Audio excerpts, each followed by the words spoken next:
Today on Time About the Movies, we're kicking off the 2011 holiday season of blockbuster movies, and we've got two big ones this weekend. Ben Stiller and Eddie Murphy heading up an ensemble cast in the heist comedy Tower Heist, and Harold and Kumar are back for the holiday season with not just any kind of Christmas, a very Harold and Kumar 3D Christmas. Two films we'll take a look at today, November 4th, 2011. This is Time About the Movies.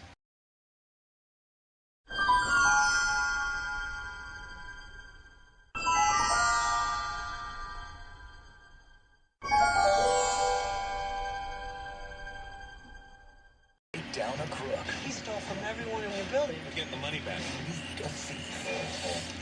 What you trying to steal? $20 million. On November 4th. You think the guys you want to try to do the job with? Man canceled. The robbery at the change very quickly. A few days ago, my homie got shot in the face. Then what you gonna do? Die. I'm gonna die. Ben Stiller, Eddie Murphy. Gotta use your fingers and you find the entry point. You married? No, I ain't married. What's up? Tower Heist, PG-13. Slow it down, Eddie. You didn't see the living style she had to deal with in Precious. Just saying. That's of course Gabrielle Sidibe, by the way, from Precious, based on the novel Pushed by Sapphire. But with all that said, welcome to Time About the Movies, everybody. And today we are taking a look at the two new releases of November 4th, 2011. And we're starting off with, of course, the biggest of the two, Tower Heist.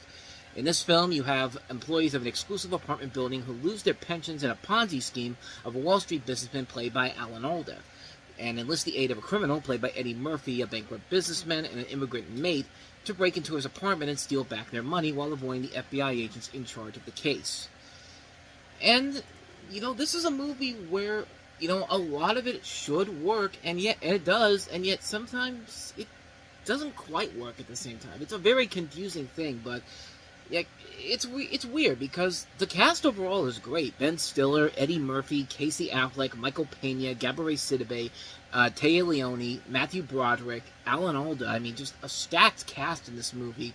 And they do a great job with the material that they're given. And the relationships between all the characters overall are very nicely done. The action sequences are also pretty good, too. It's probably the best movie that Brett Ratner has directed since Red Dragon. I mean, but at the same time, though, there is a lot of comedy in this movie that really does fall flat, and most of it is really not that funny. There are some jokes in here that do work sometimes, but most of the time, not really. And for a film like this, we've got Eddie Murphy in here, and I'll get to him in just a second because he's really that good in the film. You expect so much more in terms of better comedy than just... This is more on comedy on a sitcom level, like if you're watching this on CBS or something like that. But with Eddie Murphy in particular, though, he is fantastic in this movie. This is a return to form for him after so many years of just really bad comedies. Norbit, Meet Dave, Imagine That. Like, this is him returning to his Beverly Hills Cop days. I mean, he's the one thing you take away from this movie, and he just knocks it out of the park in this movie. This is one of his best performances overall. I like this better than Dreamgirls, even though Dreamgirls I thought was a great movie and all. Dreamgirls was basically Eddie Murphy being Eddie Murphy. He wasn't really asking me to do anything different in here, but then again, hey, Morgan Freeman and George Clooney have been doing that for the same years now, and we've loved them for that. I mean, I thought Matthew Broderick and Gabrielle Sidibe were also really good, too. Alan Alda's doing a good little turn as the antagonist in here. But then there's the rest of the cast in here. Most of the rest of the cast is kind of bland and mediocre at best. Ben Stiller and Casey Affleck in particular. Like, still, I can let it slide because he's basically doing the same shtick he does in Meet the Parents movies that makes him kind of likable, but also makes him kind of a douchebag at the same time. And I felt like he wasn't... But with Casey Affleck, he really did not feel like he wanted to be in this movie. Like, he really did feel like he was just there to cash a paycheck, and it felt like he wasn't giving his all like he did in movies where he actually did show his acting talents in Assassination of Jesse James and Gone Baby Gone. It doesn't also help that the story is very predictable, too. Like, you can literally predict everything that's going to happen all the way to the end of the movie. You can predict how the heist is going to go. You can predict how the bad guy of the movie is going to eventually figure out what is his way into here and kind of screw him over in the end. Like, this is stuff we've seen done before, and there's not one point in here where I was surprised by what was going on screen at all. And, getting back to Eddie Murphy, who really was great in this, and basically, he was given, because of this movie and the hype he was getting behind it, he was going to host the Academy Awards, which was going to be produced by Brett Ratner that year. But then, Brett Ratner had to open his fucking mouth. So what had basically happened was that Brett Ratner was made the co-producer of the Academy Awards, and Eddie Murphy was going to host the Oscars, And, there was comments to Howard Stern during an interview promoting Tower Heist that from Brett Ratner saying rehearsals are for fags, and disparaging remarks about actress Olivia Munn. And so Ratner basically resigned from his co-producing duties, and basically he took Eddie Murphy with him. I mean, I really do feel like Eddie Murphy was forced out of it because of Brett Ratner, and because he was probably told, hey, don't fuck with the movie's success, man. And sure enough, Eddie Murphy dropped out, and then they replaced him with Billy Crystal. And Billy Crystal's a great Oscar host, but Eddie Murphy hosting the Oscars would have been incredible. It would have been a revival of his career at that point, to really give him to the next level. But sadly, it wasn't the case, because instead of hosting the Oscars around that time, Paramount decided to screw him over again by releasing another one of his god-awful movies with 1,000 words, which we'll get to that in March of 2012. But missed opportunity for Eddie Murphy to essentially reinvigorate his career by hosting the Oscars that year.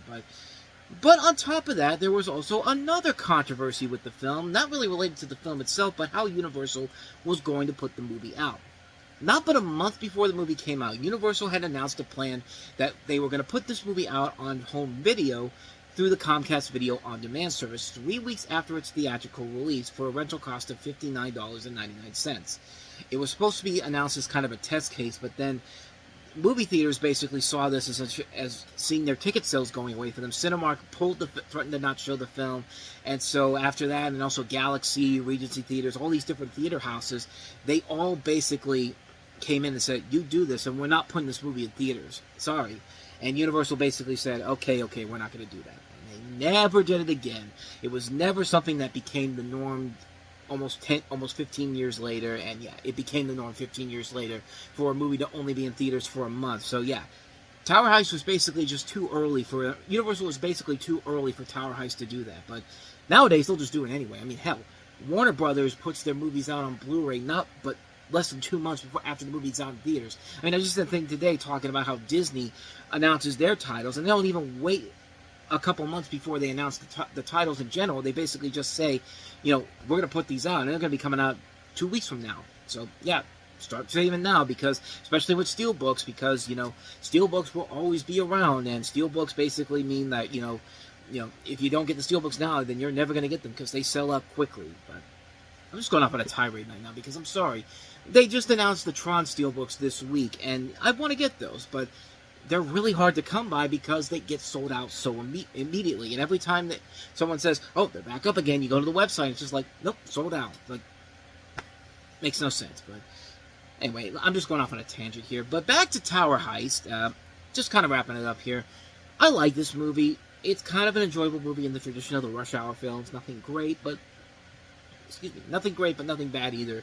It has a lot of problems, but for the most part, it's an enjoyable movie. It's a movie that is somewhere in the middle of the films of the year. It's not one of the best, not one of the worst, just a good movie. Good film overall, so take that for what you will. So with that said, let's go ahead and wrap this up by taking a look at the last one we have here, a very Harold and Kumar 3D Christmas in 3D. Yes, I'm going to keep doing that with every 3D movie. Don't judge me.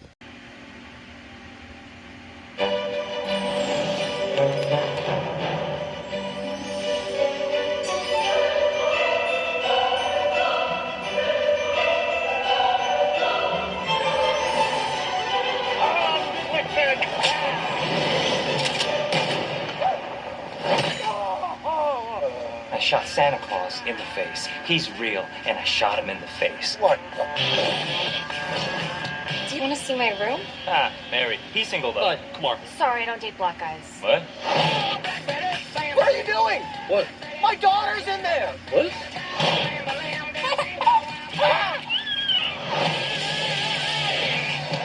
Neil Patrick Harris. Welcome to heaven. I'm Jesus. Jesus Christ. I practically run this place. Oh, for reals? I mean, my dad owns it, but I'm kind of number one. You're one of those. Watch out!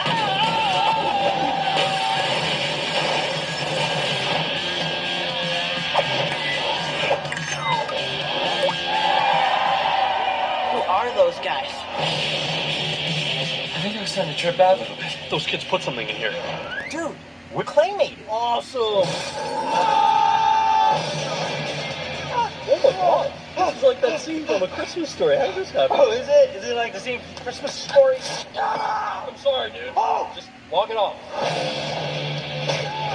I don't know. Hasn't the whole 3D thing jumped the shark by now? You don't understand. It makes Avatar look avatarded. It's gonna be amazing. Who are you looking at?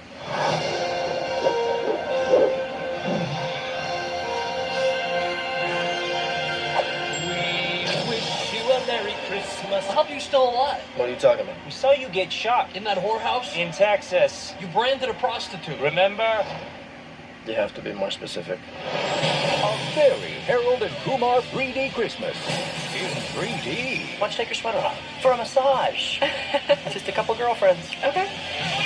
Get off of me! Oh, I thought you were I gay. am gay. Gay for that. Against the monkeys.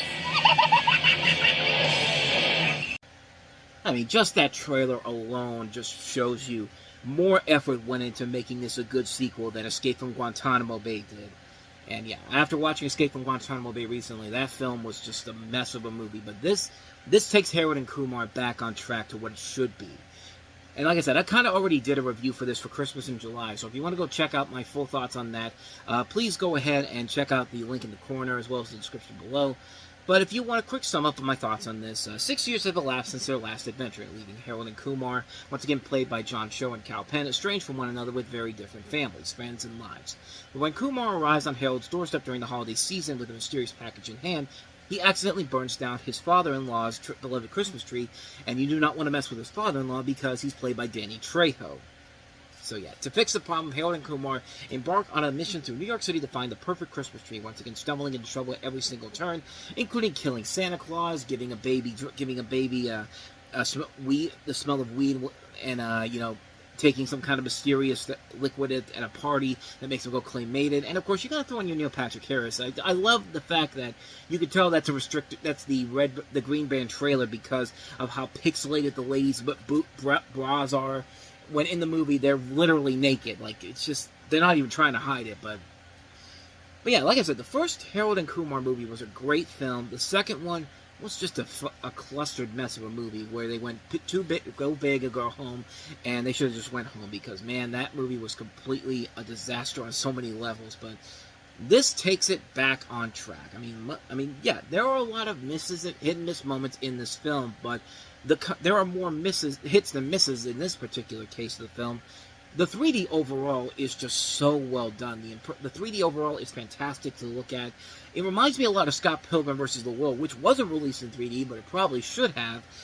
The comedy overall does work well here. The raunchy jokes are used very nicely, and it's nicely paced, and it's not a long movie at all. And again, Neil Patrick Harris, man. Like, Neil Patrick Harris is one of the great entertainers we have, and this movie proves how great he is, because this is just right after he came out of the closet, and so this movie just says we're going to have the time of our lives, using that as an element to our story, his character in this movie, and it plays in a lot of hilarious moments in there. You see a little bit in the trailer there, but trust me when I tell you, that's the smallest, that's the tamest compared to what he actually does in this movie, but I mean, the guy really does have it all, man. He shines in here. When he's on screen, the movie just takes off to another level. With that said, though, the special effects do seem very fake and poorly done, and the effects are kind of on the level of something like a G.I. Joe or X-Men First Class. They do look very fake at times, but at the same time, though, you kind of are in along for the ride. It does manage to provide both a compelling and funny look at the spirit of Christmas and the purpose of friendship, and also dealing with growing up and dealing with becoming a parent. These guys are evolving. They are maturing, which is more you can say for a lot of different movies in particular, where you have a lot of different sequels where you have people that are growing up and that are getting older, but they still act the same age. The Entourage movie for a prime example of that, but here, this actually does mature the characters, and it still is very funny. It's a really funny, really solid film, and it does a really good job at hammering Christmas into the storyline without feeling like it's being forced in on you. And if there's any new holiday movie that comes out this year that I think is going to get you excited for the holidays, or at least that was back then when I reviewed this for the first time, it's definitely this movie. This is a film that is so well done, so well put together. I love it. A very Harold and Kumar 3D Christmas. Definitely check it out this Christmas for yourself. And thus, with all that said, we wrap up another edition of Time About the Movies. Next time we meet, Not a very good week for movies for the second week of November. We have the latest film from Tarsem Singh, Immortals, and if you've seen my thoughts on some of his other movies, you'll know that I am not the biggest fan of his work, and Immortals is definitely an example of a film that could have been something interesting, but it just turns into another bad 300 knockoff. But it's a classic compared to Adam Sandler's biggest mistake, not only his biggest FU movie of the year, but maybe the worst thing he's ever done in his career, and that's saying a lot. Jack and Jill, a movie that people, when they first heard about it on South Park, they thought it was a joke. They thought there was no way this movie could actually be real. Well, it was real. It came out, and it's pretty bad. We'll take a look at that, and we'll try to get some good stuff out of this weekend. Clint Eastwood has a new film with Leonardo DiCaprio starring as J. Edgar Hoover in J. Edgar, from the writer of Milk as well. So 3 films to take a look at. Won't be a fun week overall, but hey, we'll try to get at least one good movie out of this week, but certainly will not be the first 2 movies. But with all that said, thank you so much for watching this, and I hope you enjoyed this. If you did, please go ahead and hit that like button, hit that subscribe button, and hit that notification button. Also, don't forget to check out our playlist, and don't forget to check out the last episode we did. With all that said, whether it's in the past, the present, or the future, I will see you at the movies. Take care.